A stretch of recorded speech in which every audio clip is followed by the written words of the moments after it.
प्रार्थना कर बाळा. पवित्र पवित्र पवित्र पवित्र पवित्र हे आमच्या आकाश आणि पृथ्वीचे निर्माण करते आमच्या महान प्रभू परमेश्वरा, दया घ्या. प्रथमतः आम्ही तुला उंचवितो, तुला गौरवितो, तुला मान देतो माझे बाप्पा. प्रभू परमेश्वरा, प्रार्थना करते आज दिवसभर समोरून तू या सायंकाळच्या समयी तुझ्या वचनासाठी परमेश्वर आम्हाला सर्वांना एकत्रित केलं. प्रभू तुझ्या नावाने धन्यवाद देते माझे बाप्पा. प्रभू प्रार्थना करते तुझा सेवक परमेश्वरा वचन पेरण्यासाठी आले असतील दे बाप्पा, त्यांना तू विशेष प्रकारे आश्रयित कर बाप्पा. प्रभू प्रार्थना करते वचन सांगत असताना माझ्या देव बाप्पा त्यांना तू परमेश्वरा स्पर्श कर, त्यांना तू पवित्र आत्म्याचं योग्य मार्गदर्शन असू दे माझे देव बाप्पा.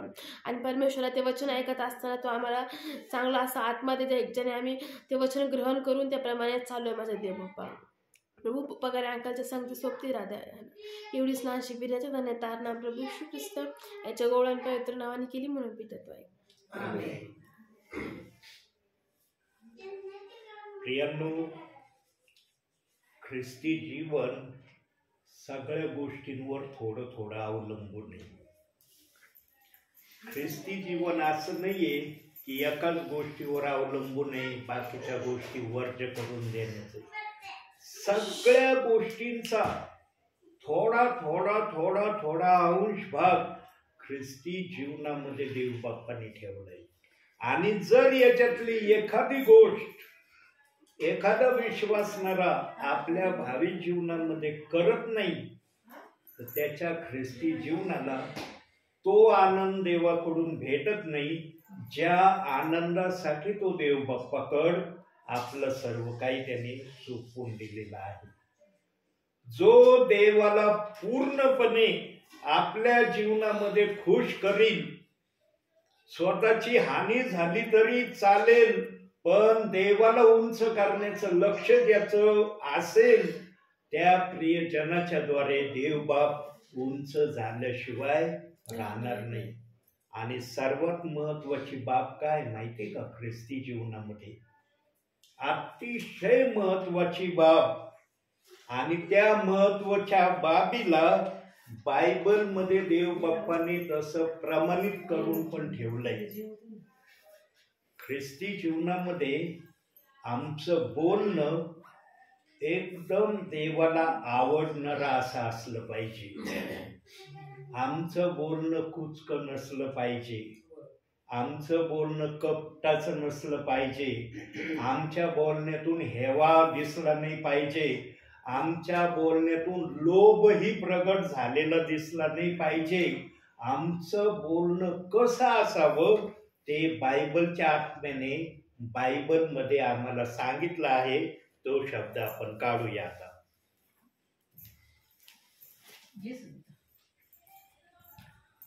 कलसेकराचं पत्र 4 अध्याय 6 वचन. प्रिय बंधू तुखिक, प्रभूमधील विश्वासू सेवक व माझ्या सोबतीचा दास कलसेकरास पत्र 4 अध्याय 7 तुमचे बोलणे सर्वदा कृपायुक्त मिठाने रुचकर केल्यासारखे असावे, प्रत्येकाला कसे उत्तर द्यायचे हे तुम्ही समजावे. बघा, देव बाप्पाने बोलण्याकडे सर्वात मोठं लक्ष दिलेलं आहे. आणि का बोलण्याकडे देव बाप्पाने सर्वात जास्त लक्ष दिलेलं आहे? कारण या बोलण्यापायीच आम्ही एक तर स्वर्गात जाऊ या स्वर्गाच्या बाहेर राहू. आमच्या बोलण्यावरून आम्ही स्वर्गात जाऊ शकतो, आमच्या कुचक्या बोलण्यामुळे आम्ही स्वर्गाच्या बाहेर राहू शकतो. म्हणून ख्रिस्ती जीवनामध्ये ज्याने बोलण्यावर नियंत्रण ठेवलंय, त्या प्रियजनांच्या मुखामध्ये आता वाचलेल्या शब्दाप्रमाणे कृपायुक्त मिठाने रुचकर केलेलं बोलणं असतं. पण बघा, काही जणांच्या मुखामध्ये ना असे शब्द असतात ना, कुणी जर काही बोललं ना की नेहमी विरोधाचे शब्द त्यांच्या मुखातून बाहेर निघतात. ते कधीच समरूप शब्द बोलत नाही. काही जणांची एक तऱ्हेची तशी हॉबी असती कारण हॉबीचे निरनिराळे प्रकार आहेत आणि सर्वात वाईट हॉबी कोणती माहिती का? सर्वात वाईट हॉबी माझ्या निदर्शनास आली, काही जणांना ना घरातल्या वस्तूंची नुकसान करण्याची हॉबी असते. मग कशाची नुकसान करायची, कोणत्या गोष्टीची तोडफोड करायची किंवा ती वस्तू वाईट करायची किंवा त्या वस्तूला निकामी करायचं, ही एक सर्वात घातक हॉबी आहे.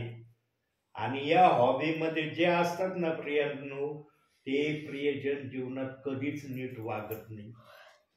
त्यांना नेहमी काही ना काही नुकसानी करण्याची आवड असते. ही एक मी फार जवळून पाहिलंय. काही जणांना ही सर्वात डेंजर हॉबी आहे.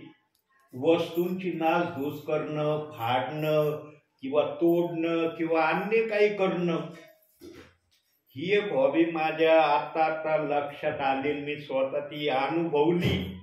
काही जण तसे करतात, करून निघतात पण नाही होऊन पाडतात. नाही, मी नाही केलं, करून जायचं, नाही म्हणायचं. आणि हे विशेषतः कुटुंबामध्ये जास्त असतं. ज्या ठिकाणी कुटुंब मोठं असतं ना, तिथंच हे जास्त करून दिसतं. जिथं कुटुंब एकदम एकटे असतात ना, तिथं या घटना दिसत नाही. जिथं खाटल्याचं घर म्हणतो ना आपण, त्या ठिकाणी या गोष्टी जास्त करून निदर्शनास येतात. म्हणून प्रियांनो, ख्रिस्तामध्ये जर आशीर्वादित व्हावयाचं असेल तर आमच्या तोंडावर नियंत्रण असलं पाहिजे. आमच्या बोलण्याकडे आमचं नियंत्रण नसलं, मग बायबलमध्ये सांगितलंय, तू तुझ्या बोलण्यावरून दोषी ठरशील आणि तू तुझ्या बोलण्यावरून निर्दोष ठरशील. मग प्रियांनो, हे शब्द देव बाप्पाने बायबलमध्ये यासाठी दिलेत की प्रत्येकाने आपल्या बोलण्याकडं बारकाईने लक्ष द्यावं की माझं बोलणं कसं आहे. मिठाने रुचकर केल्यासारखं मी बोलतो का माझ्या मुखातून कशा प्रकारचं संभाषण मी समोरच्याशी करतो, हे प्रत्येकाला कळतं. कोणालाच असं म्हणता येत नाही की माझ्या बुद्धीला कळत नाही मी समोरच्याला काय बोलतोय. यांनो, जो बोलण्यावर नियंत्रण ठेवतो ना, तोच व्यक्ती ख्रिस्ताच्या जीवनामध्ये यशस्वी होतो ना. तर मग बघा, एक वचन बघू, मत्तेय शुभवर्तमान. फार वचन नाही बघणार आपण, थोडे थोडे वचन बघू. मत्तेय 12वा अध्याय, नवीन करारामध्ये, नवीन नाही 12:36.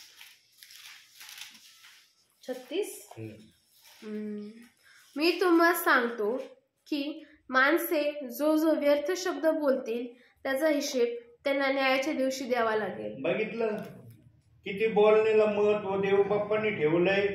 तुमचं जे काय बोलणं असेल त्याचा हिशोब न्यायाच्या दिवशी होईल. मग तो हिशोब कोणत्या दिवसापासून होईल? ज्या दिवसापासून तुम्हाला कळीत झाला, आपण नाही म्हणतोय कळीत झाले, जोपर्यंत ते कळीत नाही तोपर्यंत देवबाप ते शब्द वर्ज्य करतो. पण कळायला लागल्यावर चांगलं काय वाईट काय हे जर कळायला लागलं, त्यानंतर जो जो व्यर्थ शब्द बोललेला आहे त्याचा हिशोब थेट प्रभू येईपर्यंतचा प्रभू घेणार आहे. आणि विश्वासणाऱ्याने सांगितलं जरी नाही तर विश्वासणाऱ्याला देवबाप दाखवणार आहे, बघ तू समजदार झाल्यापासून इथं न्यायाला उभा राहण्यापर्यंत तू काय काय बोललास ऐक जरा. इथं तरी हे लागत, तेव्हा सर्व काही होतंय. वर ऑटोमॅटिक रेकॉर्डिंग आहे, तिथं वस्तू लागत नाही. व्यक्ती उभा राहिलं की त्याचं सर्व जीवन चरित्र, त्यांनी काय काय केलं सगळं ते लगेच त्याला दिसणार. आणि देव बाप्पांनी जर दाखवलं हे, त्याला म्हणता येईल का की नाही हे मी असं केलं नाही. म्हणून प्रियांनो, जो प्रभू मध्ये आहे त्यांनी पहिली गोष्ट जीवनामध्ये कोणती आपल्यामध्ये घेणं गरजेचं आहे? माझं बोलणं कसं आहे, मी कसा बोलतो, माझ्या बोलण्यातून समोरच्या व्यक्तीवर काय परिणाम होतो, माझ्या बोलण्याने समोरचा व्यक्ती आनंदी होतो का खिन्न होतो, याचं बारकाईने निरीक्षण करणं गरजेचं आहे. हे बघा, मनुष्य चुकणार आहे हे देव बाप्पाला माहित आहे. कुणीही धार्मिक नाहीये, प्रभूंनी सांगून ठेवलंय. पण जर आम्ही धार्मिक नाही, धार्मिक बनण्याचा प्रयत्न तर करू शकतो ना. देवाच्या वचनाप्रमाणे केल्याने आम्ही धार्मिकतेच्या वाटेवर आहोत असं प्रभू तर आम्हाला म्हणन ना. व्यक्ती जरी नाही म्हणलं तर प्रभू तर म्हणन कमीत कमी, अरे याने धार्मिकतेच्या वाटेवर चालण्याचा प्रयत्न केला. मग तो किती त्याच्यामध्ये यशस्वीरित्या चलन आणि किती अयशस्वीरित्या राहील हे प्रभूवर त्याची तुलना करणार आहे. आम्हाला न्याय पण कोणाचा करायला सांगितलं नाही, पण एखाद्याला सुधरवण्यासाठी देव बाप्पाने एक मार्गदर्शनाचं वचन पण बायबल मध्ये ठेवलेलं आहे. काय ठेवलेलं आहे? काढू यांनी ती सूत्रे. 6वा अध्याय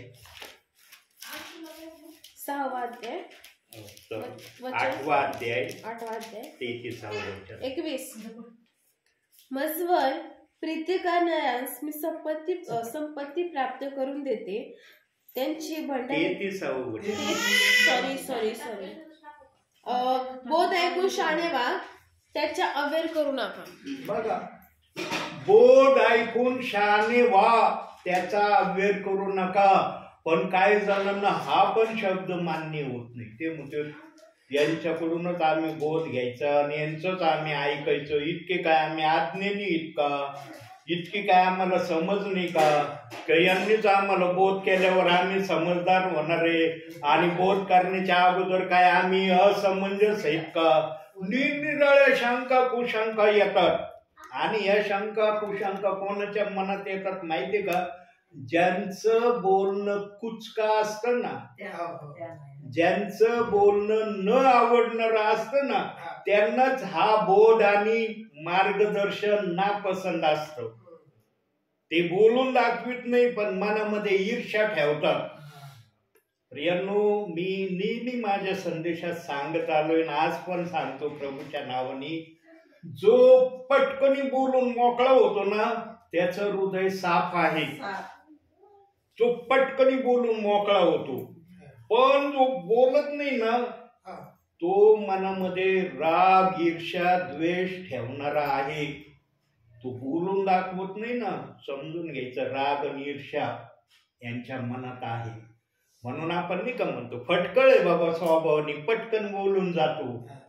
पण जो फटकळ नसतो ना तो हृदयात साठवून ठेवतो आणि ते ओझ घेऊन चलतो, त्याच्यावर प्लॅनिंग करतो. अरे माझ्या मनात असा राग आला या गोष्टीने, आता ह्यो राग मी कसा उतरवू भविष्यामध्ये, त्याची तो विचार करतो. पण पटकन माणूस ना पटकन ऐकून पटकन बोलून मोकळा होतो, कारण त्याचं हृदय साफ असतं म्हणून तो पटकन बोलून मोकळा होतो. म्हणून आम्ही भावी जीवनामध्ये शास्त्रामध्ये सांगितलेलं आहे की जो फटकळ स्वभावाचा असतो तो बोलून मोकळा होतो. म्हणून देवाने पण सांगितलं की हृदयामध्ये ओझ ठेवू नका. आणि त्या ओझ्याचं प्रमाण शारीरिकरित्या आत्मिकरित्या कसं दिलंय वाचनातून बघू. मत्तेकृत शुभवर्तमान 11वा अध्याय 28वं वचन. 28.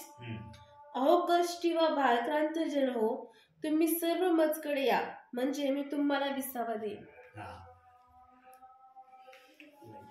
गलती करायचं पत्र, गलती.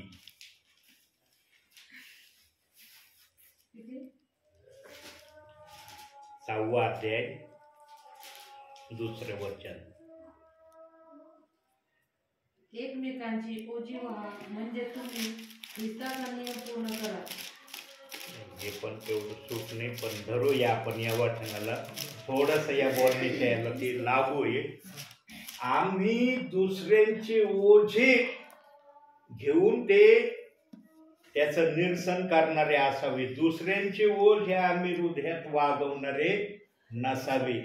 भार व्हायचा, अरे तू संकटात आहे, संकटात माझ्याच्याने जे काही तुला करता येईल मी करीन.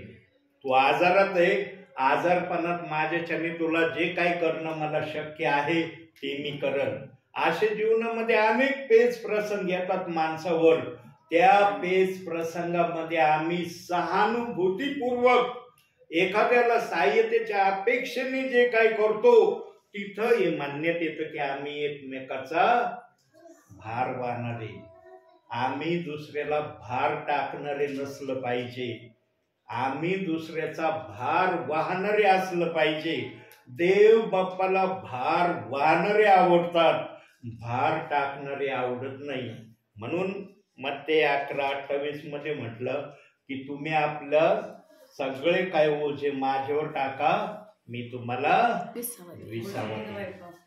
प्रियांनो, या सर्व गोष्टीच्या माध्यमातून सारांशातून एकच गोष्ट लक्षात येते की देव बाप्पाला आमच्या जीवनामध्ये आम्हाला सुखी समाधानी वागण्याची इच्छा आहे.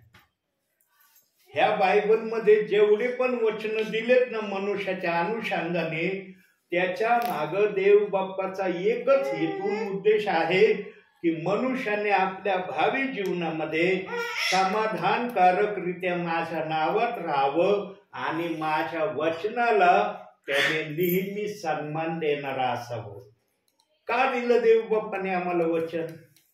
काय कारण आहे वचन देण्याचं? कारण वचनातूनच आम्हाला कळणार आहे प्रभू कसा आहे, प्रभू काय करतो, प्रभूने आमच्यासाठी काय ठरवलंय, सैतानाबद्दल सैतान कसा आहे, सगळ्या गोष्टीची माहिती आम्हाला बायबलनी करून दिली. बायबल नसतं तर आम्हाला कळलं असतं का सैतान काय. प्रभू किती म्हणला असता सैतान वाईट आहे, पण कसा वाईट आहे कळलं असतं का वाईटपणा त्याचा. म्हणून बायबलमध्ये सैतानाच्या वाईट प्रक्रिया काय काय ठिकाणी प्रक्रिया प्रभूने उघड केल्यात की सैतानाचं रूप असं आहे. 1-2 रूप आपण बघूया सैतानाचे. 2 कोरिंथीकराचं पत्र 11वा अध्याय 14वे वचन. 11वा अध्याय 14वे वचन. 2 कोरिंथी 11:14 ना. ह्यात आश्चर्य वाटण्यासारखे काही नाही, कारण सैतानही स्वतः तेजस्वी देवदूतांचे सोंग घेतो. बघितलं, सैतान तेजस्वी स्वर्गदूताचं रूप, डुप्लिकेट रूप धारण करतो. तो दाखवतो मनुष्याला की मी पण देवदूत आहे, पण तो घातक देवदूत आहे. ही गोष्ट जर देव बाप्पाने बायबल मध्ये ठेवली नसते, आम्हाला कळलं असतं का सैतान घातक आहे आणि स्वर्गदूताचं सोंग घेणार आहे. आणखी एक गोष्ट सैतानाविषयी दाखवली, काढूया. 1 पेत्र 1 अध्याय 5वा अध्याय 8वं वचन. 1 पेत्र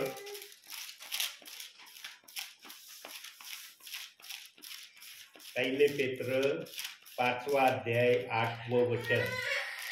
5वा अध्याय 8वं वचन.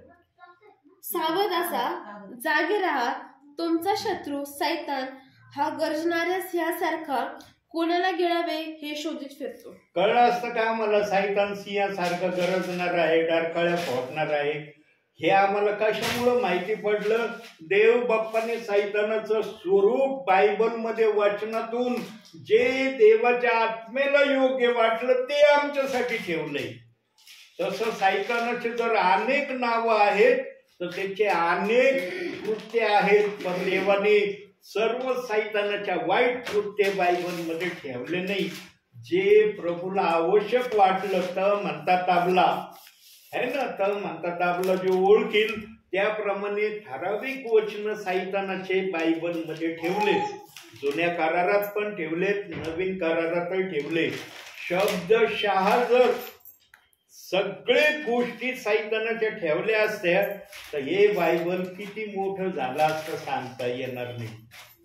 बायबल हे देव बाप्पाने शॉर्ट अँड स्ट्रीट मध्ये आमच्या हातात दिलंय आणि वचनही देऊन ठेवलंय की जर येशूने केलेली सगळी कार्य या बायबलमध्ये दिले असती तर जगात मावणार नाही. एवढं मोठं बायबल अस्तित्वात आलं असतं असं वचन पण दिलंय. योहान 21:25 वचनात देव बाप्पाने हा शब्द ठेवला. आम्हाला थोडक्यामध्ये हे बायबल दिलंय, पण हे थोडक्यामध्ये दिलेलं बायबल समजण्यासाठी आम्हाला आत्मा दिलाय. कारण देव जाणत होता यांना माझ्या आत्म्याचं वचन समजणार नाही, म्हणून आत्मा त्या वचनाला आम्हाला जसं सांगायचं आहे तसं सांगण्याची तो प्रक्रिया करतो. यांनो एक गोष्ट लक्षात ठेवा, जीवनामध्ये जो चांगला बोध देणारा असतो, मार्गदर्शन सांगणारा असतो, त्यांचा कधीच विरोध करू नका. बोलण्यावरून तुम्ही ओळखायचा हा बोध चांगला आहे का वाईट आहे. चांगला बोध असला ना समजायचा आमच्यासाठी आशीर्वादाचा तो दरवाजा आहे.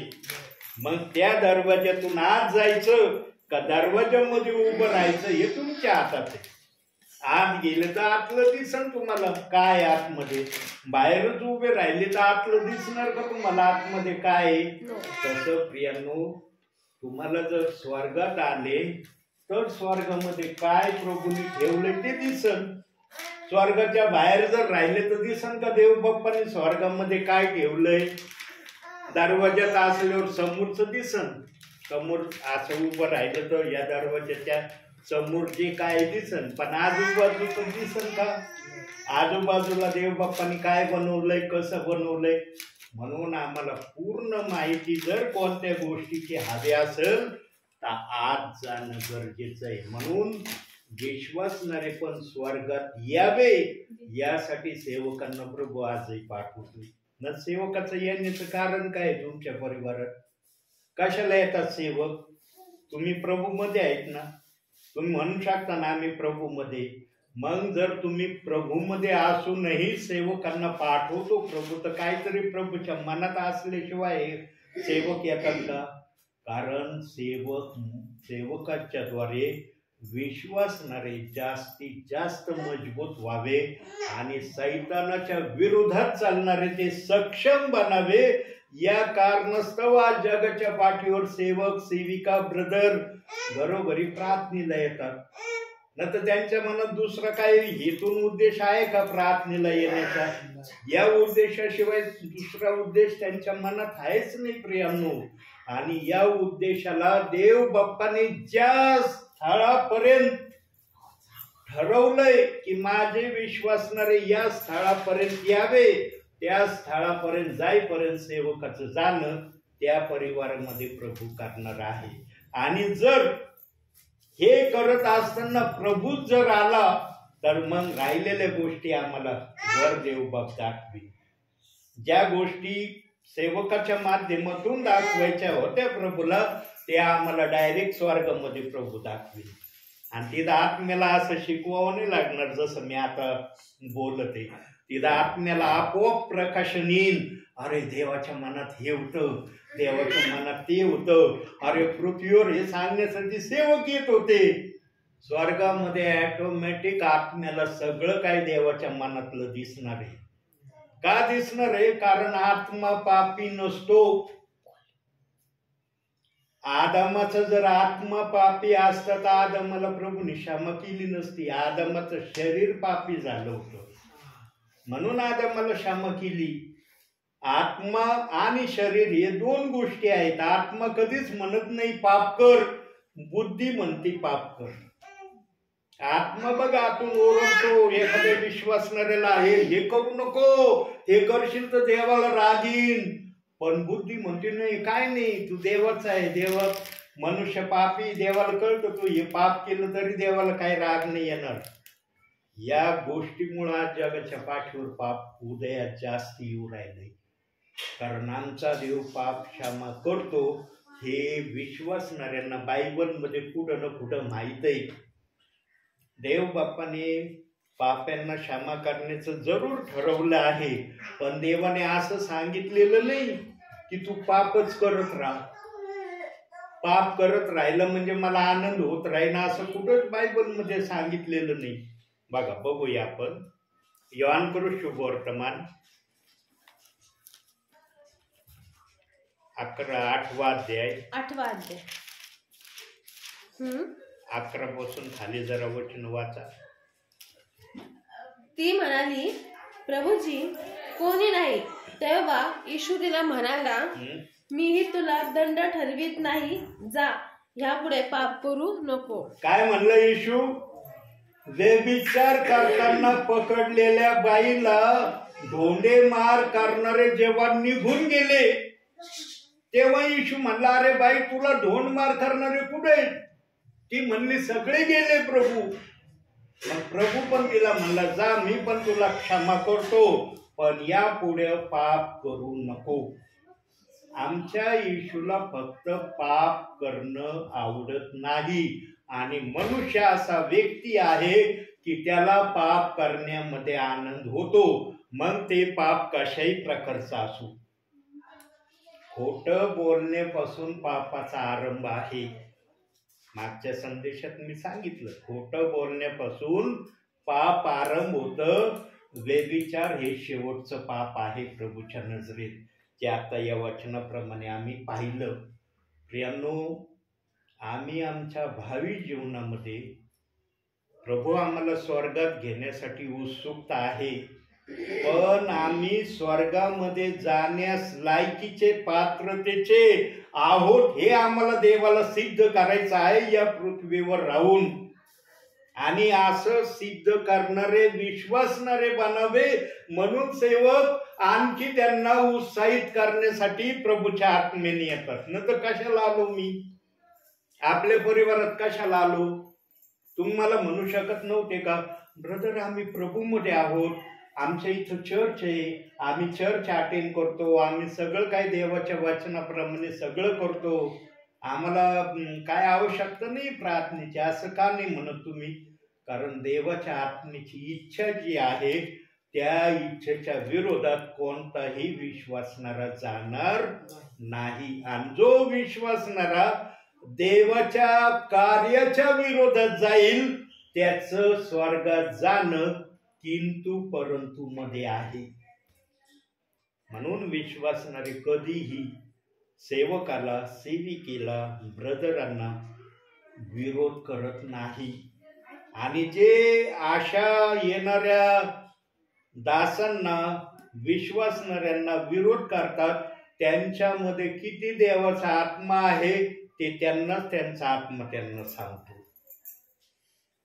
जो आत्म्याने भरलेला असतो तो कधी कोणाचा विरोध करत नाही. ज्याच्यामध्ये आत्मा कमी जास्त प्रमाणात असतो ना, अंदर बाहेर थोडक्यात समजण्यासाठी तो विरोध करणारा असतो. आज प्रेषित 2:38 वचनाचा सन्मान सर्व ठिकाणी का होत नाही? काय कारण आहे? बायबलमध्ये जर ते वचन दिलेलं आहे, आजचे काही विश्वासणारे त्या वचनाला त्याप्रमाणे आपल्या जीवनात स्वीकारित का नाही? कारण त्यांच्यामध्ये जो आत्मा आहे तो आत्मा किती प्रभूचा आहे आणि किती प्रभूचा नाही हे त्यांच्या बोलण्यावरून, कृतीवरूनच दिसतं. जो वचनाचा विरोध करत नाही तो देवापासून आलेला आहे. जो वचनाचा विरोध करतो तो देवापासून नाही, असं प्रभू स्पष्ट वचनात मानलाय. कुठं मानला बघूया जरा याचा पुरावा. योहान शुभवर्तमान 10वा अध्याय 27वं वचन बघा. प्रभू काय म्हणतोय त्या ठिकाणी? माझी मेंढरे माझी वाणी ऐकतात, मी त्यांना ओळखतो व ती माझ्या मागे येतात. आता जे प्रभूची वाणी ऐकणारे आहेत, विश्वासणारे, ते वचनाचा विरोध करतील का? बघा, वचन जो पण विचार येतो त्याला देवबाप लगे वचनातून दाखवतोय आपल्या समोर. जो प्रभूच्या इच्छेप्रमाणे करतो, येशू स्वतः म्हणतो मी ओळखतो यांना, हे माझे, हे परकीन नाही, हे परकीनची वाणी कधीच ऐकणार नाही. माझी मेंढरे माझी वाणी ओळखतात आणि मी त्यांना ओळखतो आणि ते माझ्या मागे येतात. प्रभूच्या मागे चालणारे प्रियजन कधीच वचनाला किंतु परंतु मध्ये ठेवत नाही. हे देवबाप्पाला प्रामुख्याने आपल्याला कळवायचंय. आज जगाच्या पाठीवर म्हणता येईल का प्रेषित 2:38 वचनाचा विरोध चाललेला नाही? आज देव बाप्पाला जगाच्या पाठीवर निरनिराळ्या ठिकाणी, निरनिराळ्या घरामध्ये, निरनिराळ्या देशामध्ये, निरनिराळ्या राज्यामध्ये, निरनिराळ्या जिल्ह्यामध्ये प्रेषित 2:38 वचनाचा विरोध काही जण करत आहेत. सेवक विश्वासणारे देवाच्या आत्म्याला कसं वाटत असन? कसं वाटत असन? आज म्हणतात आम्ही आता प्रभूचा क्रिसमस येणार आहे. क्रिसमस शिकवतो का ये? जो क्रिसमस तुम्ही पाळणार आहात, ज्या येशूचा तुम्ही गौरव करणार आहात, आमच्यासाठी तारणारा जन्मला आहे, तो तारणारा म्हणतो का माझ्या बायबलच्या वचनाचा विरोध करा? कसं वाटत असन देवाच्या आत्म्याला? काय देव बाप विचार करत असणार आहे, मी याला आपल्या रक्ताने खरेदी केलं, मी याला एवढा आशीर्वाद दिला आणि हा माझ्या वचनाचा विरोध करतोय. का विरोध करतोय? तर पेत्र म्हणाला म्हणून विरोध आहे. प्रेषित 2:38 वचनात जर येशू म्हणाला असता तर विरोध झाला असता का? जसं मत्ते 28:19 मध्ये येशू म्हणाला, तसं पेत्राच्या जागी येशूनी जर पेंटिकॉस्टच्या दिवशी म्हणाला असता, विरोध झाला असता का? हसत हसत विश्वासणाऱ्याने इकडचा बाप्तिस्मा घेतला असता आणि इकडचा घेतला असता, म्हटला असता दोन्ही वचनामध्ये येशू म्हणालाय. इथं येशूच म्हणतोय, इथं येशूच म्हणतोय, आम्हाला घ्यायला काय हरकत नाही. पण देव बाप्पाची योजना नेहमी वेगळी असती. देव बाप्पांनी का 2 ठिकाणी 2 व्यक्तींच्या द्वारे बोलण्याची प्रक्रिया ठेवली? कारण देवाने वचनच ठेवलंय, बोलवलेले पुष्कळ आहेत, निवडलेले थोडे आहेत, म्हणून ही प्रक्रिया अशी ठेवली. न देवाला पेत्राच्या जागेवर येशू म्हणायला काय हरकत होती का? त्याने जर एकुलता एक पुत्र आमच्यासाठी दिला, मग त्याला एवढंच म्हणण्यासाठी पित्याने विरोध केला असता का? पण पित्याला जाणून घ्यायचं होतं की माझे निवडलेले कोण आहेत आणि बोलवलेले कोण आहेत. म्हणून तू तुझ्या बोलण्यावरून दोषी ठरशील आणि तुझ्या बोलण्यावरून निर्दोष ठरशील. आहे ना वचनाप्रमाणे? म्हणून आमच्या बोलण्याला बायबलमध्ये फार महत्वाची जागा आहे. प्रियांनो, ज्याने आपलं बोलणं सुधारलं ना, त्याने आपलं जीवन सुधारलं. ज्याने आपलं बोलणं सुधारलं नाही, त्याने आपलं जीवन सुधारलं नाही. ही परिभाषा आहे देवाची बोलण्याची. आणखी एक वचनाकडे जाऊ, काढूया योहान कृष्ण वर्तमानच. फार महत्वाचा शब्द, 15वा अध्याय.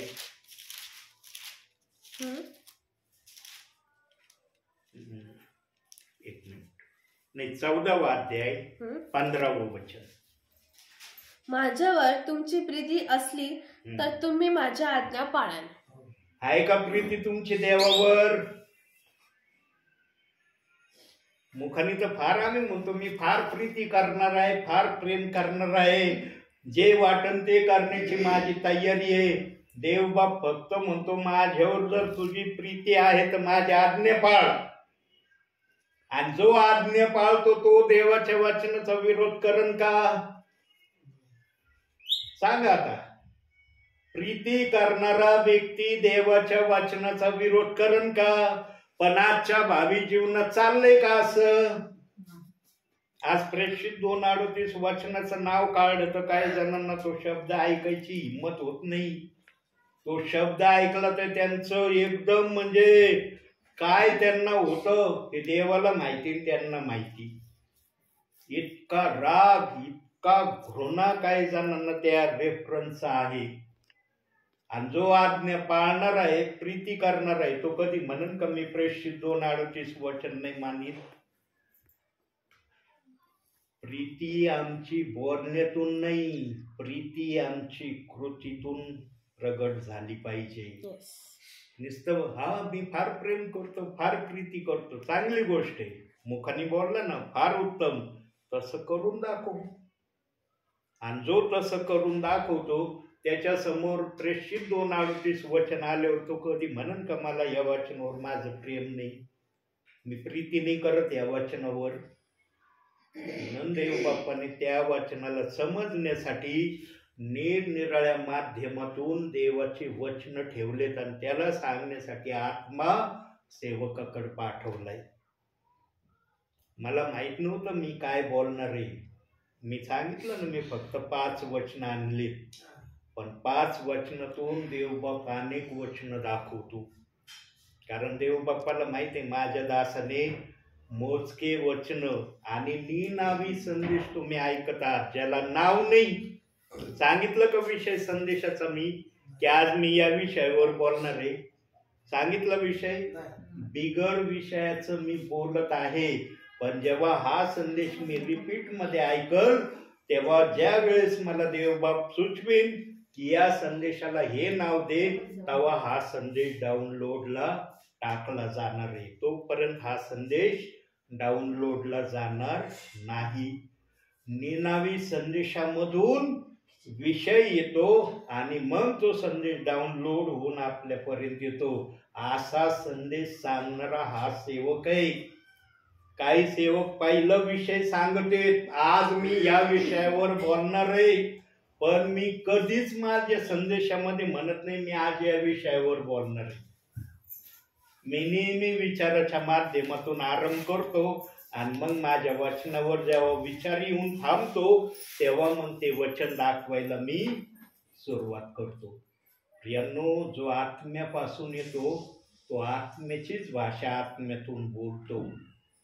5 वचनाऐवजी मी 15-20 वचन दाखवतो माझ्या संदेशामधून. आतापर्यंत रेकॉर्डिंग झालेले याच्यात किती वचन मी तोंडी बोललो, किती वचन आपण वाचले हे जरी माझ्या बुद्धीला आकलन होत नसलं, पण देवाच्या आत्म्याला कळतं की मी किती वचन बोलून घेतले आणि किती वचन तोंडी बोललो हे पवित्र आत्मा जाणतो. म्हणून प्रियांनो, जो ऐकून शहाणा होतो त्याला देव बाप्पाने बायबलमध्ये सर्वात हुशार हे नाव दिलंय.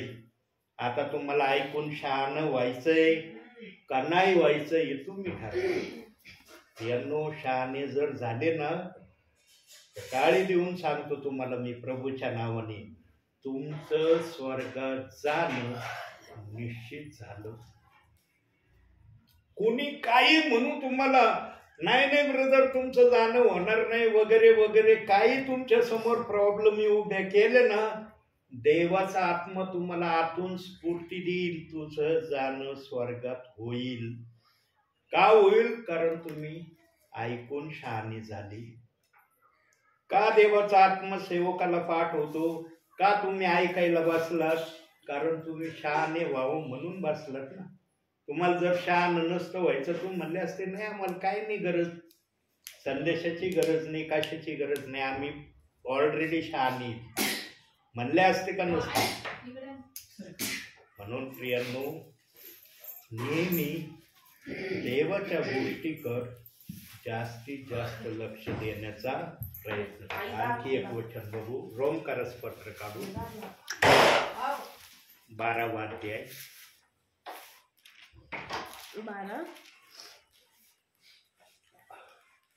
12वंच वचन. 12 आशेने हर्षित व्हा, संकटात धीर धरा, प्रार्थनेत तत्पर राहा. तुमचं एकच कर्तव्य आहे. तुम्हाला ज्ञान नाहीये, देव बाप्पाला माहित आहे. तुम्ही अज्ञानी आहेत हे देवबाप समजतो, पण प्रार्थनेच्या माध्यमातून तुम्ही देव बाप्पाला प्रसन्न करा. जसं शलमोन राजाला विवेक, शहाणपण, ज्ञान देवबाप्पाने पुरवलं, देवबाप ते आजही आपल्या विश्वासणाऱ्याला देऊ शकतो. का ते फक्त शलमोनापुरतंच मर्यादित होतं का ज्ञान, बुद्धी, चातुर्य देणं? देवाचा आत्मा म्हणला का फक्त याच्यासाठीच आहे, बाकीच्यांसाठी हे वर्ज्य आहे असं लिहिलंय का वचनामध्ये? हे सर्वांना भेटू शकतं, पण आमचं सुरुवात, आमचं मुख काय बोलतं, कसं बोलतं यावर ते सर्व डिपेंड आहे. शलमोन राजाला देवबाप म्हणला, काय शल्मोन राजा भाग्यशाली राजा आहे. स्वतः प्रभू म्हणला, माग तुला काय मागायचं, तू जे मागशील ते मी तुला देईन. पण शल्मोन राजाने जगातलं कोणतं ऐश्वर मागितलं नाही, कोणती हौसा मौसाची वस्तू मागितली नाही. तो म्हणला, प्रभू माझ्या समोर एवढी मोठी प्रजा आहे, एवढे मोठं जन समुदाय माझ्या समोर आहे, यांना चालवण्यासाठी मला ज्ञान बुद्धी दे. यांना कसं चालवायचं, कसं ठेवायचं मला काही समजत नाही, मला समज दे. आणि देवबाप म्हणला, तू माझ्या समोर ऐशो आरामाच्या कोणत्याच वस्तू मागितल्या नाही, तर माझ्या प्रभुतेला सांभाळण्यासाठी ज्ञान बुद्धी विवेक तू मागितला, हे तर मी तुला देईनच देईन. पण तुला मी अफाट धनसंपत्ती देऊन पण तुझं समाधान करीन. प्रियांनो, काही गोष्टी बायबलमध्ये ना आम्हाला आनंदी आणि आशीर्वाद देण्यासाठी देवबापांनी ठेवल्यात. शल्मोन राजा सारखं जर आमचं मन, आता शल्मोन राजाला प्रजेला चालवायचं होतं, आम्हाला आमच्या भावी जीवनात प्रभूमध्ये व्यवस्थित चालायचंय ना. आमच्या समोर आहे प्रजा, आम्हाला फक्त प्रभूमध्ये आमचं चालणं नीट व्हावं, व्यवस्थित व्हावं, प्रभूला न आवडणाऱ्या गोष्टी आमच्याकडून होऊ नये, या गोष्टी करता आम्ही देवबापाकडे मागितलं तर देवबाप म्हणन का कशाला मागितलं हे मागून तू चूक केली म्हणन असा देव. प्रियांनो, आम्हाला पण देवबाप समज देईल की तुला भावी जीवनामध्ये कसं चालायचं आहे, कसं राहायचं आहे, कसं बोलायचं आहे. मनुष्य जास्त जागृत केव्हा होतो माहिती का? केव्हा होतो बरं मनुष्य खरोखर जागृत आणि खरोखर प्रार्थना करण्याची इच्छा त्याला कोणत्या समयात होती? राईट बोलली आमच्या अंजलीताई, एकदम करेक्ट बोलली. संकटामध्ये बघा एखादा विश्वासणारा इतका विश्वासाने बोलतो ना, त्याला असं वाटतं अरे मी बोलतोय मला लगेच देवबाप देणार आहे. पवित्र आत्मा कधी कधी तसा कॉन्फिडेंट देतो बरं का. जोपर्यंत मनुष्य संकटात नसतो ना तोपर्यंत मग करायचं म्हणून करायचं, बोलायचं म्हणून बोलायचं, राहायचं म्हणून राहायचं, अशी काही जण प्रभूमध्ये प्रक्रिया करतात. ज्या दिवशी प्रेषित 2:38 वचनाची खरी तळमळ विश्वासणाऱ्यांना, सेवकांना जाणून घ्यायची इच्छा होईल ना, त्या दिवशी त्या वचनाचा कुणी विरोध नाही करायचं. आज कुणीतरी टाकलंय, सांगितलंय हे वचन योग्य नाही, हे वचन ओनली जीसस आहे, हे वचन खोट्या संदेशाचं आहे, हे वचन ऐकणारा नरकात जाणार आहे, बोलणारा नरकात जाणार आहे, हे सांगितलं म्हणून चाललंय. पण अनुभवाने कुणी अनुभव घेतलाय का की हे वचन खरोखर असं आहे? असं जर हे वचन असतं तर मला देवबाप्पाने या वचनाची सेवा करायला पाठवलं असतं का? प्रियांनो, जितका माझा विरोध झाला ना तितकी देवबाप्पांनी माझी सेवा वाढवली. इतके परिवार देवबाप्पाने मला दिले आणि इतक्या परिवारापर्यंत मी देवाचं हे वचन सांगायला प्रभूच्या आत्म्याच्या प्रेरणेने गेलो हे मलाच माहिती आहे. एक परिवार सुटला ना तर देवबाप्पाने 10 परिवाराचे दरवाजे माझ्यासाठी मोकळे केले. म्हणून आज मी मोठ्या कॉन्फिडेंटने जर बोलतोय ना की 175 गावापर्यंत मी या वचनाची सेवा केली, ते असंच बोलत नाही प्रियांनो. माझ्या जीवनात देवाने तसं केलं म्हणून मी बोलतोय. करावं लागतं तेव्हा देवबाप काहीतरी करतो. बसल्या जागेवर नाही होऊ शकत. मी धावलो. ज्या पण विश्वासणाऱ्यांनी मला पत्ता दिला, मी नाही म्हणलं अरे तुम्ही पत्ता देतात या विश्वासणाऱ्यांचा, त्यांचं माझी तो ओळख नाही, मी कस काय जाऊ त्यांच्याकडं? मी ओळखीवाल्यांकडंच जाईन, ज्यांची माझी ओळख नाही तिथं मी कस काय जाऊ? तिथं जर काय झालं तर काय करायचं, हे उद्गार मी काढले नाही. विश्वासणाऱ्याने विश्वासाने सांगितलं, मी विश्वासाने तिथं गेलो आणि काही विश्वासणारे मला आज एकदम स्थायी विश्वासणारे माझे झालेत. काही जणांनी ऐकलं, जसं मग पेरणी करणाऱ्याचा दाखला आहे, वाटेवर पडलेलं बी, काटेरीत पडलेलं बी आणि चांगल्या जमिनीत पडलेलं बी, याप्रमाणे या गोष्टीचा मी अनुभव माझ्या जीवनात घेतोय. पण जे चांगल्या जमिनीत बी पडलं ते उगवून आले. आता त्याला किती पीक येईल हे देवाला माहिती आहे. प्रियांनो, मी मागच्या संदेशात का त्याच्या अगोदरच्या संदेशात सांगितलं होतं की तुम्ही तुमच्या भावी जीवनात एक विश्वासणारा जर प्रभूच्या राज्यात आणला, तुम्ही प्रभूचं काम केलं हे वचनासहित दाखवलं होतं. आठवतंय? मी वचनासहित दाखवलं होतं. इथं नाही, केडगावला हे संदेश दिला होता. आता तुम्हाला दाखवतो. काढा मत्तेकृत शुभवर्तमान, केडगावला मी दाखवलं होतं. हे 18वा अध्याय 14वं वचन.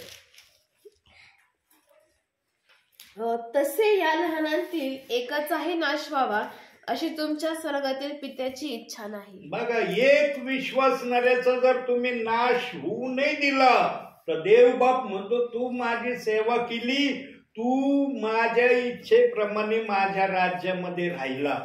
आणि एकापेक्षा अधिक आले तर नाराज होईल का देव? देव म्हणून का एकापेक्षा अधिक कशाला आणले बाबा? मी वचनात एक सांगितलं होता, तू तो पार 100च्या घरात किंवा त्याच्यावर गेलास, मी नाराज झालो, खिन्न झालो म्हणून का? म्हणून प्रियांनो, देव बाप्पाने जर तुम्हाला निवडले ना, तर एक विश्वासणारा देवाच्या राज्यात आणावं तुम्ही. या अनुषंगाने तुम्हाला देव बाप्पांनी निवडले. वचनातही सांगितलंय, तुम्ही फळ द्यावे ही माझी इच्छा आहे, तुमचं फळ टिकावं ही पण इच्छा आहे. नुसतं फळ दिलंय ते निघून गेलंय, काय उपयोग? ते टिकलं पाहिजे प्रभू येईपर्यंत. म्हणून भावी जीवनामध्ये लक्ष ठेवा प्रियांनो, की मी एक विश्वासणारा तरी देवाच्या राज्यात आणीन आणि तो विश्वासणारा प्रभू येईपर्यंत प्रभूच्या नावामध्ये राहील, असं त्याला शिक्षण देण्याची मी तयारी करन. आणि ती तयारी तुमची व्हावी म्हणून सेवक येतील, तुमच्या आडात टाकीत. आता तुम्ही किती आडात घेता ते तुम्हाला माहिती आहे. घेतला आडात तर निश्चित काहीतरी होईल. तरुणपणात मी बायबल वाचलं, खूप वाचलं. वयोवृद्ध स्थितीत देवबाप माझ्याकडून सेवा करून घेतोय. आज मला ज्या ज्या वचनाला मी वाचलंय ते वचन जरी माझे पाठ नसले, पण पवित्र आत्मा दाखवून देतो, बाळा हे वाचलंस तू, सांगा रेफरन्स. आणि मला ज्या विषयातून काही सांगायचंय ते मी 5 वचनातून मग आपल्या समोर ठेवत आहे. आता शेवटचं वचन बघू. निर्गमाचं पुस्तक काढू. शेवटचं वचन 15वा अध्याय 26वं वचन.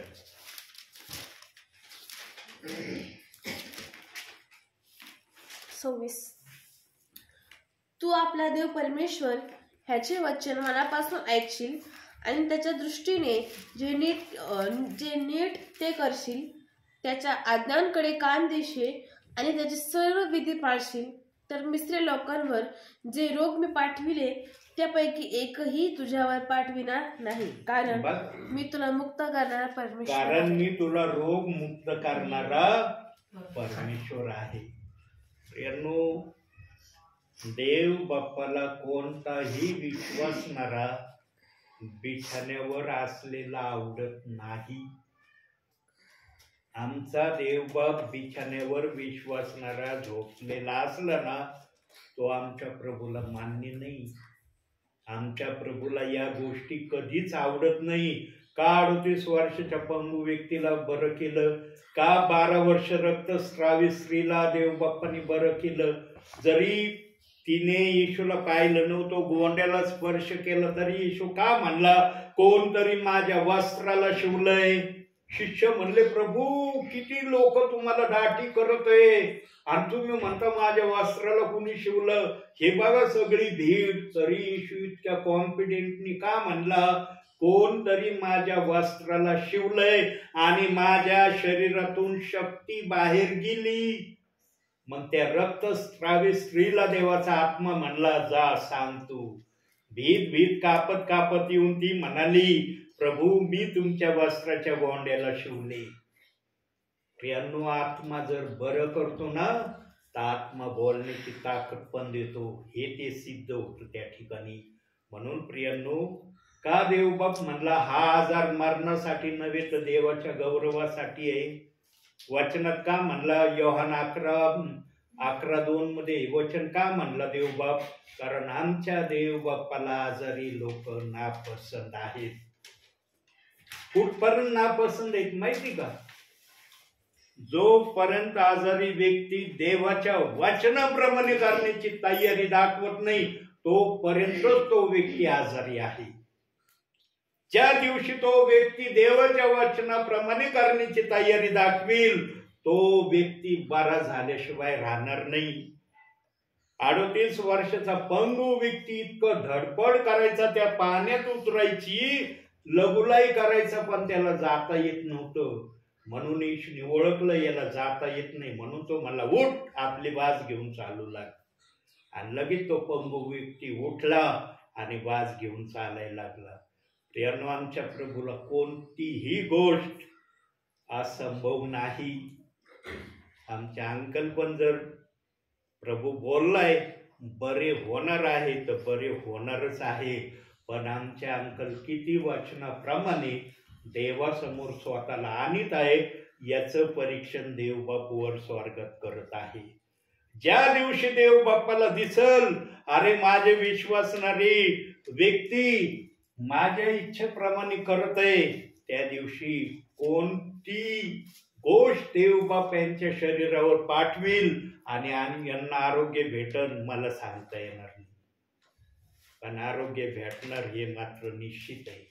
कारण देवबाप कोणत्याही ठिकाणी येतो ना, वेळ घालवायला येत नाही आणि सेवकाला पण तो वेळ घालवण्यासाठी पाठवित नाही. प्रियांनो, आमच्या भावी जीवनामध्ये आम्ही देवासमोर नम्र झाल्याशिवाय आम्हाला पण देव काही देऊ शकत नाही. मग खाणं पिणं, कपडा लत्ता, राहायला घर देणं तर प्रभूला माहित आहे. हे पापी जरी असलं तर त्यांना हे देणं गरजेचं आहे.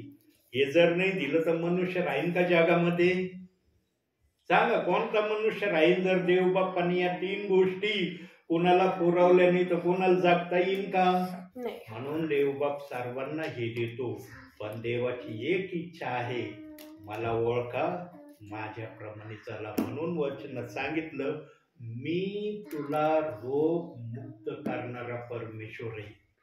जर आमचा देव रोग मुक्त करणारा परमेश्वर आहे मग त्याला कोणती गोष्ट असह्य असंभव आहे का? प्रियांनो, प्रेषित 2:38 वचन असं वाचा भावी जीवनामध्ये. साक्षात देवाचा आत्मा तुमच्या समोर आला पाहिजे. साक्षात पेंटिकॉस्टच्या दिवशी अग्नीच्या जिभा आल्या, शिष्यांवर आल्या आणि त्या अग्नीच्या जिभांनी त्यांना सांगितलं काय करायचं. तसं तुम्ही पण प्रेषित 2:38 वचन अशा विश्वासाने वाचा की स्वर्गातला आत्मा तुमच्या समोर आला पाहिजे. त्याने त्या वचनाचा अर्थ तुम्हाला सांगितला पाहिजे.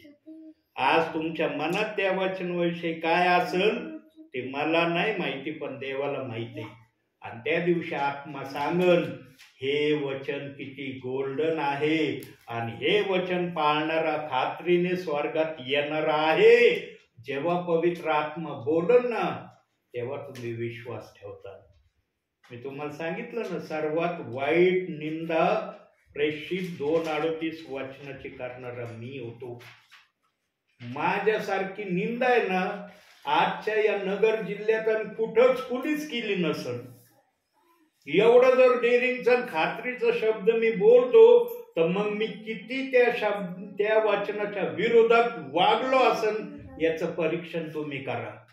म्हणून देवाचा आत्मा माझ्या समोर आला आणि त्याने मला सांगितलं या वचनाची तू निंदा करतोस ना, आजच्या दिवसानंतर जर तू ऐकलं नाही तर तुला या जगामध्ये राहता येणार नाही. देव बाप मला डायरेक्ट अशी भाषा बोलला. आणि कोणत्या वचनातून बोलला? शेवटचं वचन दाखवतो. यशाया 8वा अध्याय 20वं वचन. 8वा अध्याय 20वं वचन.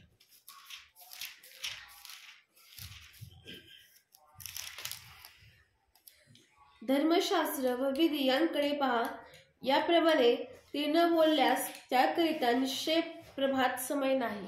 काय नाही? प्रभात समय नाही म्हणजे काय नाही? तुला या जगामध्ये राहता येणार नाही.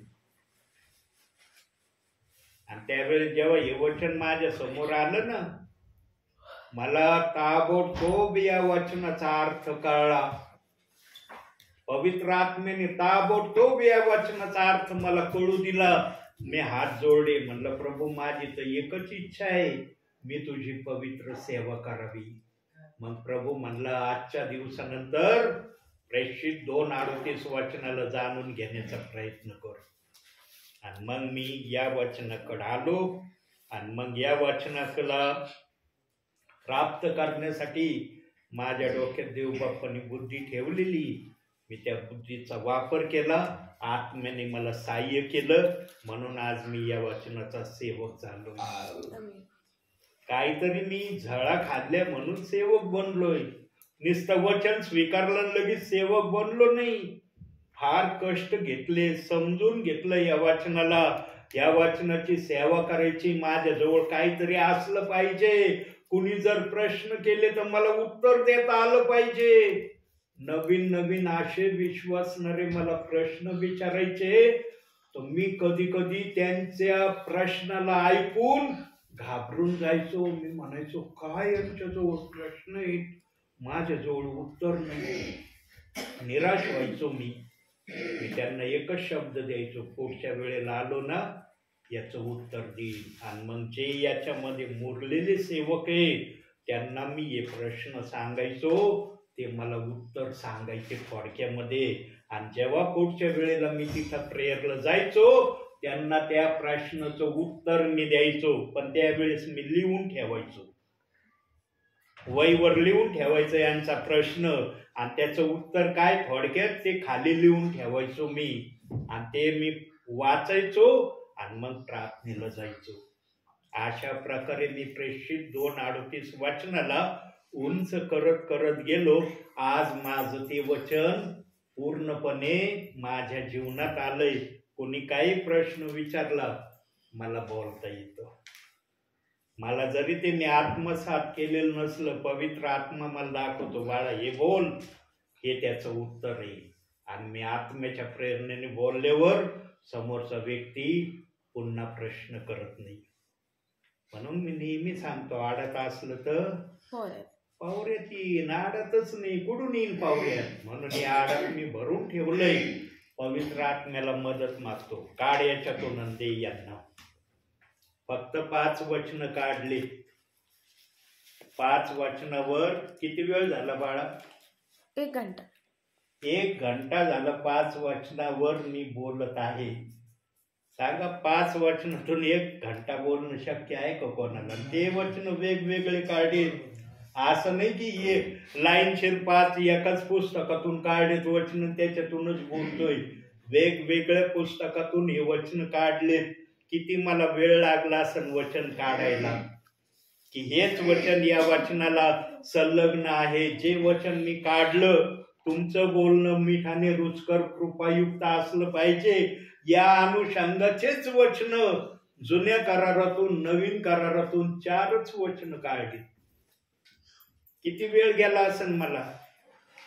म्हणून प्रियांनो, जो प्रभूमध्ये राहतो ना आत्मा त्याला सहाय्य करतो. याचा मी प्रत्येक वेळेला अनुभव घेतो. मी कधी डाऊट ठेवत नाही मनात, आता हे नुसते वचन घेऊन चाललो तिथं मला काय बोलता येईल, कसं बोलता येईल. मला माहित आहे माझ्या बरोबर पवित्र आत्मा आहे. पवित्र आत्मा बोलल्याशिवाय राहणार नाही. आणि ज्या पण ठिकाणी मी जातो, देवबाप जशी पण त्याला सुरुवात करायची असेल तशी सुरुवात करतो. शेवटी एक वाक्य बोलतो आणि तुमच्यासाठी थांबतो. फार महत्वाचं वाक्य बोलणार आहे. आज नवीन शब्द येणार आहे.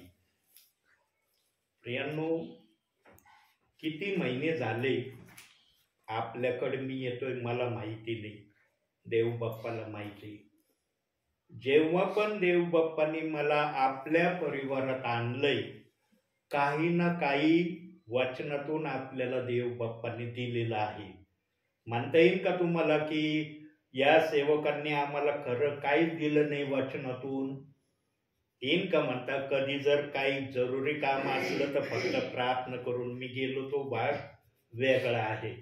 पण जेव्हा पण येणं झालंय, वचन सेवा आपल्याला दिली गेली आहे.